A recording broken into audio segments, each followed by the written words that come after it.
tema que é um tabu, né? Falar de suicídio, de aborto, de eutanásia, é sempre um tabu. É mais fácil julgar do que abraçar, do que acolher. Então, nós precisamos falar sobre isso. É necessário a valorização da vida. Ao falar em suicídio, falamos de vida em abundância, no sentido da vida e o despropósito de abortarmos um projeto realizado com tanto amor e tanto carinho antes da nossa encarnação.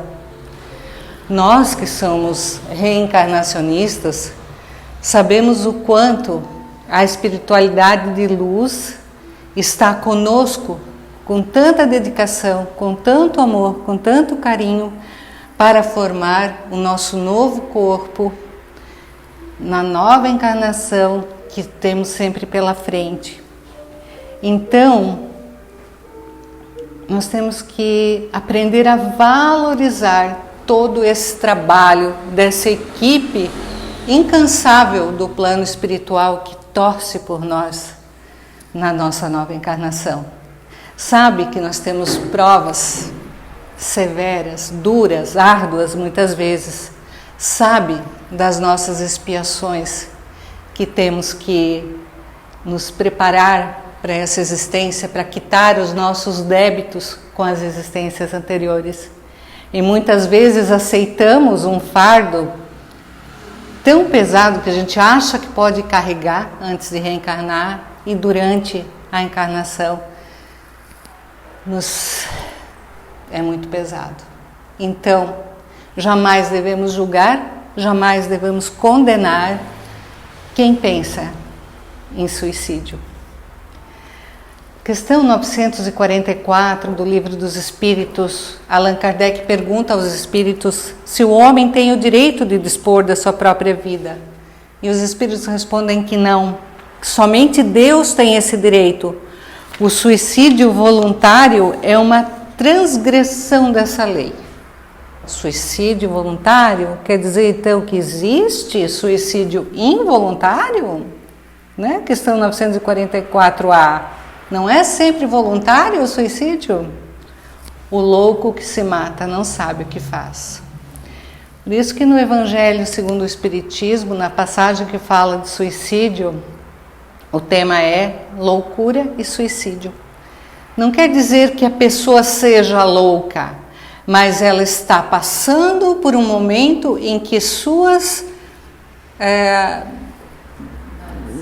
sua mente está passando por um processo de loucura, de desatino. Ela não está em posse de todas as suas faculdades mentais temporariamente. Ninguém pode julgar o que aquela pessoa está passando, o que aquela pessoa está sentindo para querer acabar com a sua vida. Ninguém quer acabar com a sua vida. Quem pensa nisso, ela quer achar uma luz no fim do túnel e ela não encontra, então ela acha que abreviando a sua existência, ela vai conseguir pôr um termo àquela situação difícil. O suicídio é a culminância de um estado de alienação que se instala sutilmente. O candidato não pensa com equilíbrio. Ele não se dá conta dos males que o seu gesto produz naqueles que o amam. Sempre tem uma família por trás, amigos, alguém que vai sofrer com aquela intenção, com aquele ato. Como perde a capacidade de discernimento, apega-se-lhe como única solução, esquecido de que o tempo equaciona sempre todos os problemas, não raro melhor que a precipitação. Pois nós, espíritas, sabemos o que acontece ao suicida. Quem intencionalmente tira a sua própria vida sofre tanto no plano espiritual que ficar aqui, tentar solucionar esse problema, por fim a esse problema aqui na existência seria muito mais leve do que o que vai encontrar no plano espiritual após o suicídio. A pressa nervosa para fugir, o desespero que se instala no íntimo, empurram o enfermo para a saída sem retorno. Palavras de Manuel Filomeno de Miranda no livro Loucura e Obsessão, psicografia de Divaldo Franco. Quem convive com uma pessoa com transtorno de ansiedade, ou bipolaridade, ou borderline, sabe bem que são pessoas muito impulsivas, que não têm o freio do córtex pré-frontal, ele é danificado, ele não é normal como de pessoas que não sofrem esses transtornos. Esse é o perigo dos transtornos de personalidade, porque há esse problema no freio do córtex pré-frontal. Então nós não podemos julgar essas pessoas, nós temos que acolher, nós temos que ouvir, nós temos que estar ali do lado. A medicação se faz necessária para reequilibrar a química do cérebro. A terapia se faz muito necessária, pois quem desabafa, ela vai encontrando o caminho para seguir. E a prece, a fluidoterapia, que é o passe da casa espírita, faz com que aqueles espíritos infelizes que estão do seu lado, soprando no seu ouvidinho para você se suicidar, que eles amorosamente sejam convencidos a te deixar em paz, seguir o seu caminho, ver que aquela pessoa se transformou, está se transformando, está doente, está passando por um problema temporário muito pesado. Então, o tratamento tem que ser esse por terra, água e ar, jamais deixar um dos 3 tratamentos. Existe uma pesquisa feita pela Organização Mundial da Saúde, onde colocam-se as maiores causas de suicídio. Vou colocar as 5 primeiras, sendo que a primeira são os transtornos de humor, depressão. 35% dos casos de suicídio se dão em fases de depressão. Não aqueles períodos de melancolia que todos nós apresentamos, mas a depressão profunda mesmo, aquele desequilíbrio químico do cérebro que precisa do apoio medicamentoso, do apoio psiquiátrico e do apoio da fé, o apoio da fluidoterapia. O segundo são os transtornos relacionados ao uso de substâncias lícitas e ilícitas, os vícios. É o segundo fator de suicídio. Esquizofrenia é o terceiro, transtornos de personalidade, quarto, e os transtornos psicóticos e de ansiedade, os quintos casos, o quinto maior índice de suicídio. Para terem uma ideia, a média de vida de uma pessoa borderline é de 30 anos. Essa é a média de vida. Por terem esse problema do córtex pré-frontal, numa crise de ansiedade, numa crise daquelas de fundo de poço, ela não aguenta, ela se suicida. Essa impulsividade faz com que ela se suicide. Então, ela estando num desequilíbrio, num momento de loucura, claro que isso será ponderado no plano espiritual e ela não vai ser vista como um suicídio voluntário.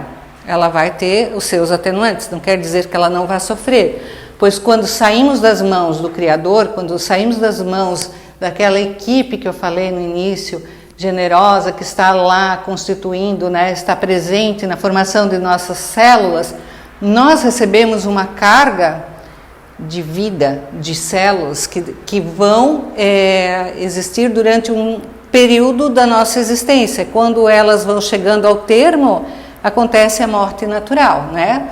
O desligamento do espírito do nosso corpo. Então, se a gente abrevia essas células, elas ainda vão estar muito vivas, muito intensas, então vai haver sim um período de sofrimento. Não é um sofrimento eterno, como nós que viemos de religiões, alguns daqui, que era falado que quem se suicida tem o inferno eterno. Não. Deus, soberanamente justo, soberanamente bom, jamais ia querer um castigo eterno para um filho seu, que ele tanto ama. Ele conhece os nossos desesperos, os nossos defeitos, as nossas impulsividades, os nossos transtornos, as nossas depressões. Ele jamais vai querer esse castigo eterno.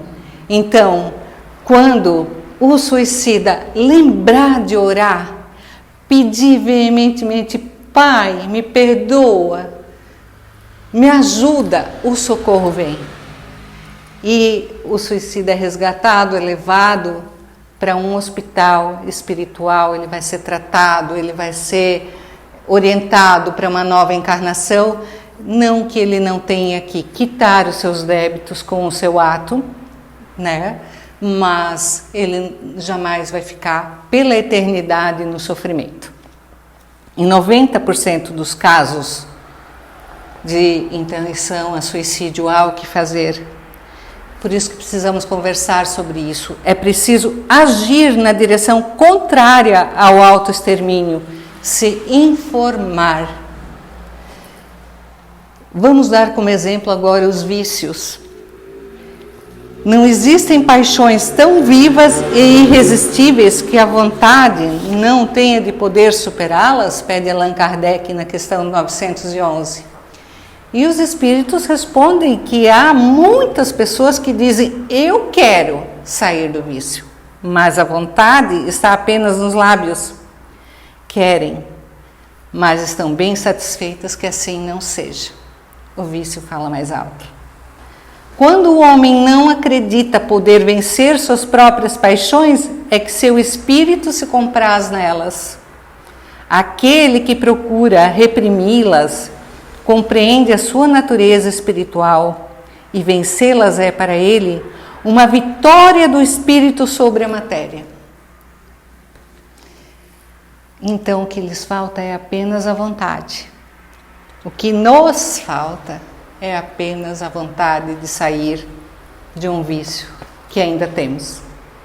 A partir do momento que nós conseguirmos olhar para dentro de nós mesmos e perceber o que esse vício faz conosco, nós precisamos refletir: será que é isso que eu quero para a minha vida? Será que é esse o caminho que eu quero? Será que eu mereço me tratar dessa maneira e continuar nesse vício? Ou será que seria melhor eu me encontrar numa outra situação, longe do vício? É fácil? Não é fácil. Principalmente quando se usa substâncias em que o nosso corpo já é dependente daquela substância química. É diferente de um vício do sexo, um vício do jogo, um vício da gula, né? Um vício do falar mal dos outros, o vício da mentira. É diferente. Não existe algo químico que ligue. É só uma força de vontade nossa de mudar essa situação. Mas um vício químico precisa de muita ajuda. Essas pessoas, nós, se passamos por isso, precisamos de colo, de apoio, de carinho, não de julgamento. Então, uma das questões assim que o suicida mais quer, ele tem anseio de vida.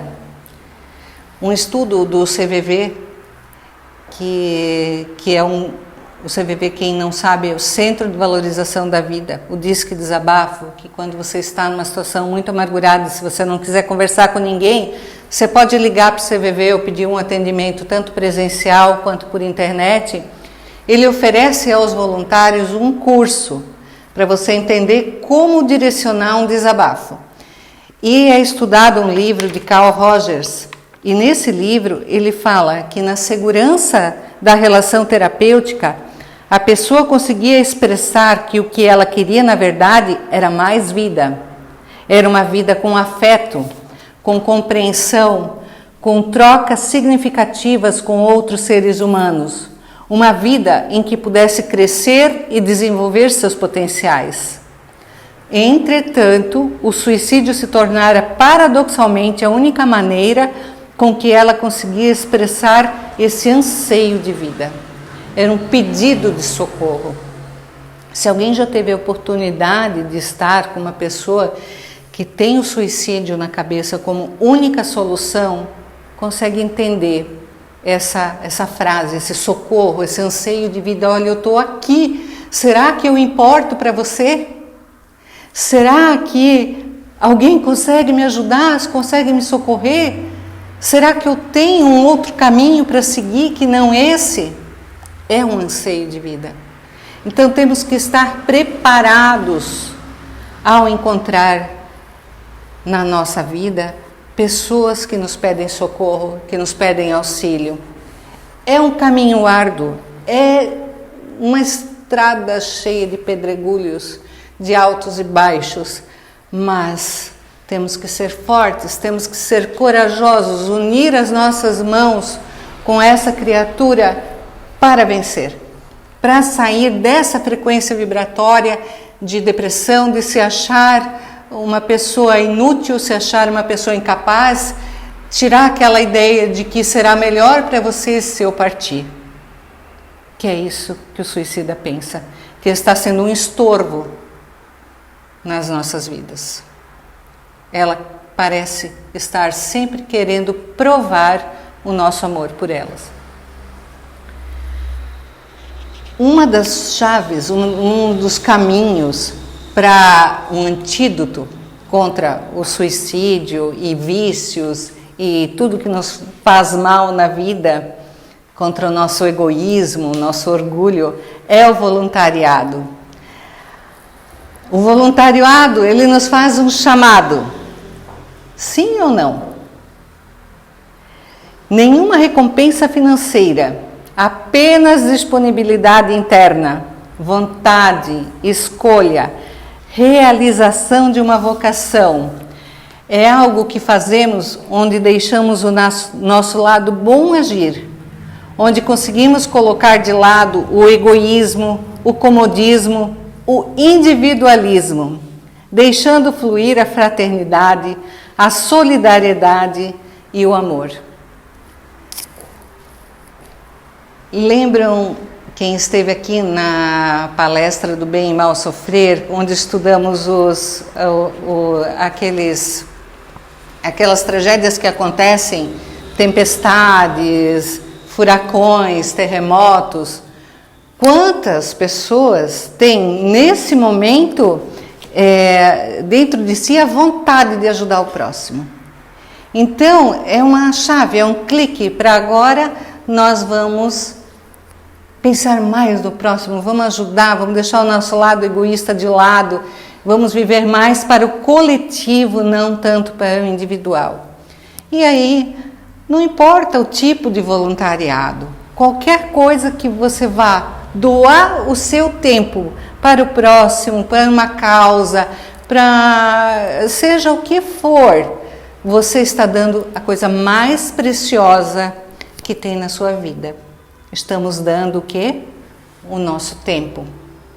Tempo é a única coisa que se a gente doa, a gente nunca mais vai recuperar. Dinheiro, a gente pode doar amanhã, depois, mês que vem, ano que vem, recuperar. Roupa velha é fácil de doar. Está lá no guarda-roupa, não me serve mais, aquele sapato que eu não gosto. É fácil doar, mas o tempo não é. E a coisa mais preciosa que podemos fazer é a nossa maior caridade. Doar o nosso tempo para alguém que esteja necessitado. No CVV, os voluntários aprendem a ouvir. Quando um ser humano se coloca em disponibilidade para ouvir com compaixão o desabafo das angústias do outro, pode-se dizer que começa o trabalho de prevenção do suicídio. Ouvir o outro com atenção, estar ali, presente para o outro, sem interromper o desabafo do outro. Ali começa a prevenção ao suicídio. Não aquele, eu estou me sentindo assim, e o ouvinte retrucar, mas você não precisa se sentir assim, você tem tudo que uma pessoa gostaria de ter na vida, você é bonita, você tem uma vida confortável, você estuda, não lhe falta nada. Isso não é ouvir. Isso não é se colocar no lugar do outro, isso não é ter respeito ao desabafo do outro. Só ouvir e direcionar um desabafo. Fazer com que essa pessoa compreenda o que ela está falando, repetindo para ela o que ela está dizendo, ela vai encontrando a chave para a solução do seu problema. E conversando, desabafando, ela vai fazer o quê? Ela vai evitando que o copo transborde, ela vai esvaziando aquele copo. E aquela vontade de se suicidar, aquela vontade de não mais viver, mesmo que não tenha coragem de se suicidar, mas a angústia é tão grande, aquele sentimento vai indo embora. Vai indo embora e ela vai encontrando um caminho, ela vai refletindo naquilo que ela está falando e ela vai se sentir mais leve depois disso. Tem um exercício que é chamado de vida plena, que também é do CVV, que é o autoconhecimento, ir em busca de si mesmo. No Evangelho segundo o Espiritismo, Santo Agostinho, ele nos dá a receita, né, do autoconhecimento. Chegar no final do dia e passar pela memória tudo o que fizemos, de bom e de ruim, e aí avaliar os pontos em que precisamos mudar de atitudes, nos perdoar se fizemos algo errado e dizer assim, nesse ponto eu preciso mudar, eu errei, amanhã não posso mais errar. Né? E ficar cada dia com a consciência mais tranquila se ninguém tem do que se queixar de você. Ir em busca dos seus sentimentos. Por exemplo, você tem um vício, se eu tenho um vício, eu vou me colocar mentalmente naquela situação do vício. Como eu me sinto nessa situação? Com certeza não vou me sentir bem. Eu vou me sentir um lixo, eu vou me sentir um fraco, eu vou me sentir mal. E aquele sentimento, naquele momento que eu consigo fazer esse exercício, vai fazer com que eu não queira esse vício naquele momento. Se no dia seguinte a vontade do vício voltar, repetir como eu me sinto nessa situação. É isso que eu quero? Não, não é isso que eu quero. Não é isso que eu mereço. E assim, um dia de cada vez. Pode haver tropeços. Auto-perdão e novamente fazer o exercício. Segundo passo, a identificação das nossas barreiras, defesas, máscaras, preconceitos, processo de entrar em comunicação com o que somos realmente, ouvir o nosso interior. Olhar para aquela pessoa na frente do espelho e fazer uma autoavaliação de quem eu sou, o que eu faço, como eu me comporto, do que eu tenho preconceito, de tudo o que é de ruim. Fazer uma autoavaliação. E procurar passar por cima, me transformar. Reconhece-se o verdadeiro espírita pela força em domar as suas más inclinações, pela vontade em domar as suas más inclinações. Todos nós que vivemos no planeta Terra, nós somos imperfeitos. Faz um pouquinho tempo que saímos das mãos do Criador, acabamos de vir de um mundo, de um planeta primitivo, de civilizações primitivas. Nós ainda temos muito mais egoísmo e orgulho do que humildade, caridade, bons sentimentos, boas vibrações, coisas boas, né? Se a gente se autoavaliar realmente, não, realmente, eu ainda sou uma pessoa egoísta, eu ainda sou uma pessoa orgulhosa, eu ainda penso mais em mim do que no próximo. Então, assim, fazendo esse autoconhecimento, a gente vai conseguindo, pouco a pouco, se melhorar a cada dia. Aí vem o reconhecimento e aceitação dos nossos sentimentos. A gente reconhece os nossos erros, as nossas más inclinações, aceita, e aí vem o quê? A transformação consciente que leve a atitudes amadurecidas. Se conseguirmos chegar nesse passo de transformar conscientemente aquilo que nós ainda somos, aquele lado ruim que nós ainda temos, se aceitarmos, transformarmos com muita vontade, nós vamos chegar ao quê? Ao passo final, que é a paz interior. Então, rico nessa existência, nessa vida, nesse plano material, é aquele que consegue alcançar a sua paz interior. Né? A felicidade é termos a posse do necessário e a consciência tranquila. É a chave da felicidade. Nós vivemos num mundo material, nós precisamos do material para viver. A casa espírita precisa do material para sobreviver, para pagar aluguel, pagar energia, pagar água, né? Tudo mais. Nós vivemos num plano material.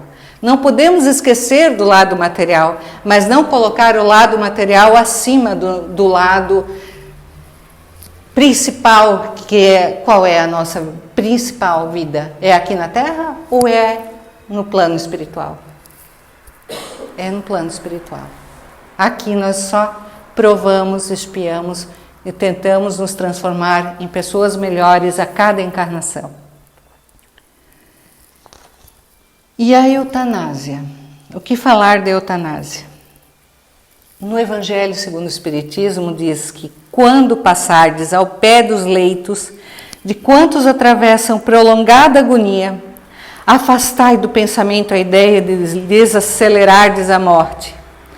Ladeando esses corpos amarrotados e por trás dessas bocas mudas, benfeitores do plano espiritual articulam providências, executam encargos nobilitantes, pronunciam orações ou estendem braços amigos. Ignorais por agora o valor de alguns minutos de reconsideração para o viajor que aspira a examinar os caminhos percorridos antes do regresso ao aconchego do lar.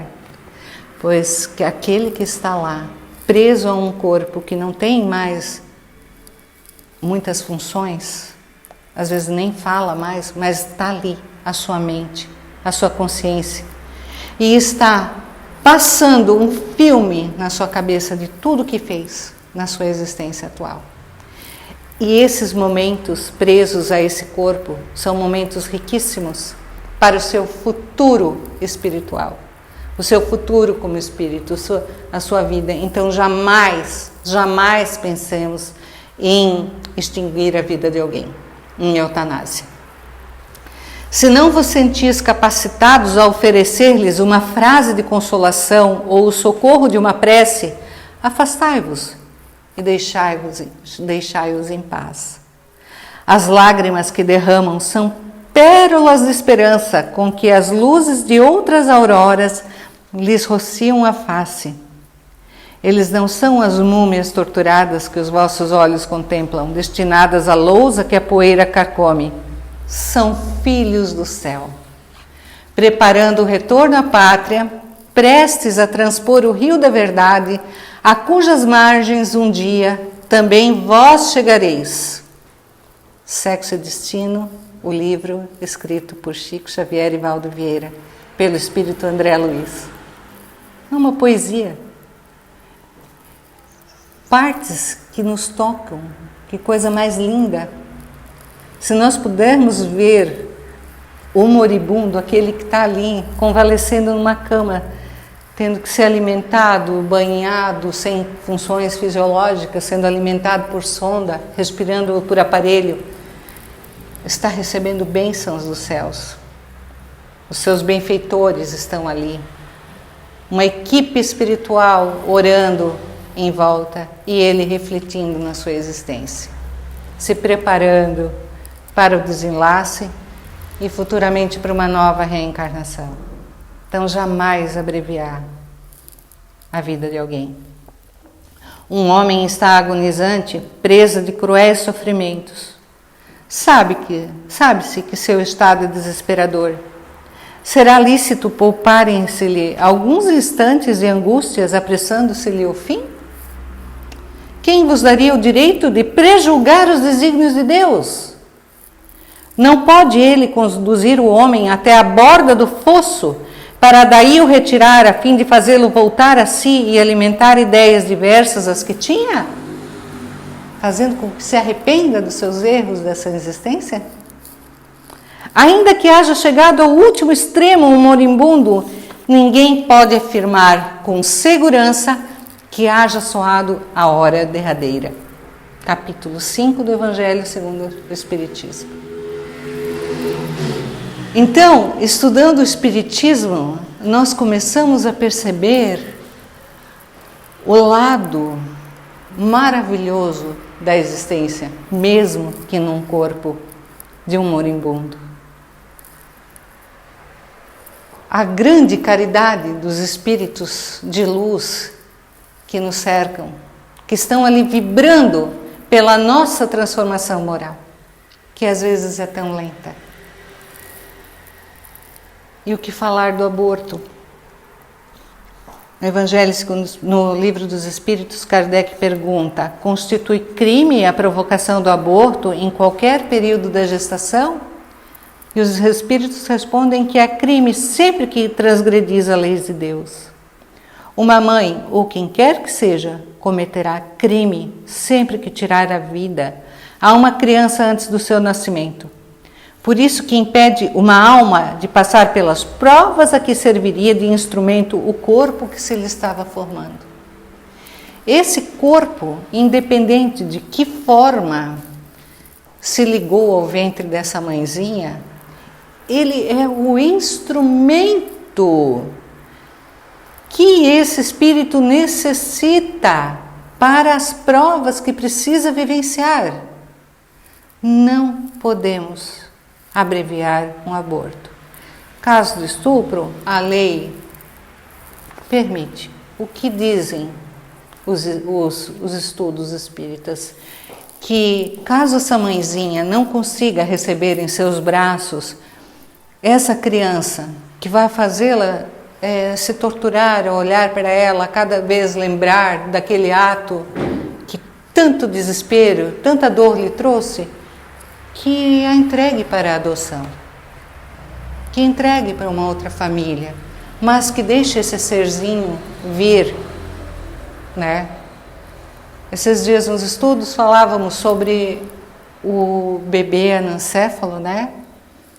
Se ali existia um espírito ligado àquele corpo, sim, sempre há um espírito ligado ao corpo e que necessita daqueles segundos, daqueles minutos ou daquelas horas de existência para expiar algo de encarnações passadas, para depurar a matéria, seu corpo físico, as suas células.